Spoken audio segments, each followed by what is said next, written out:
মা যে কি জিনিস, যার নাই সেই বুঝে। দেখুন, কবিতরটা তার বাচ্চাকেও কত আদর করছে। বাচ্চা কিন্তু এটা বড় হয়ে গেছে, তাও বাচ্চাকে কত আদর করতেছে।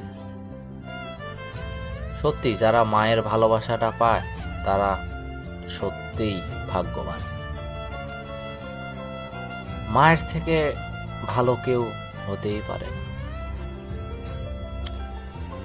প্রতিটি মায়ের কাছে তার সন্তান কিন্তু বাচ্চাই থাকে।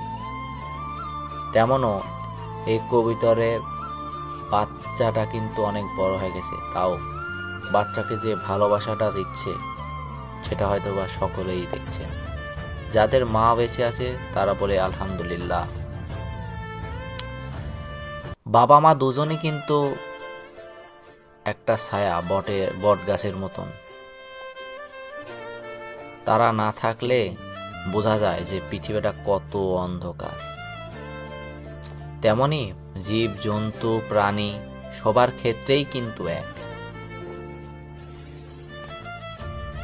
এই পৃথিবীতে যারা আমাদের সবচাইতে আপনজন, যাদের ঋণ কোনোভাবেই শোধ করা সম্ভব না, তারাই হলেন আমাদের মা বাবা। সর্বকথায় বলি, প্রতিটি সন্তানেরই উচিত তাদের সেবা করা।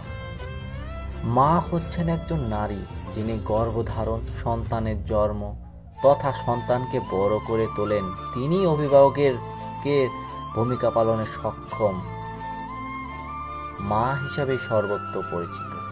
প্রকৃতিগতভাবে একজন নারী বা মহিলা সন্তানকে জন্ম দেওয়ার অধিকারিণী। গর্ভধারণের ন্যায় জটিল এবং মায়ের সামাজিক, সাংস্কৃতিক এবং ধর্মীয় অবস্থানে থেকে এই সংজ্ঞাটি বিশ্বজনীয় গৃহীত হয়েছে। তার বিপরীতে লিঙ্গ পুরুষ হচ্ছেন বাবা। মা খুবই দায়িত্বপরায়ণ হয়ে থাকেন। মে মাসের দ্বিতীয় রবিবারকেই মা দিবস বলা হয়। সত্যি মা যে কেমন করে সন্তানদের আগলিয়ে রাখেন, একটা পরিবারকে আগলিয়ে রাখেন, সেটা না দেখলে আপনারা বুঝবেন না। যাদের মা নেই তারাই বোঝে যে মা না থাকার যন্ত্রণাটি কতটুকু। তেমনি এই কবুতরও তার বাচ্চাকে আগলিয়ে রাখেছে। যতদিন সে বেঁচে থাকবে ততদিন ভাবেই তাকে আগলিয়ে রাখবে। এটাই তো মায়ের পরিচিতি। মা আসলেই একটা জিনিস। সত্যি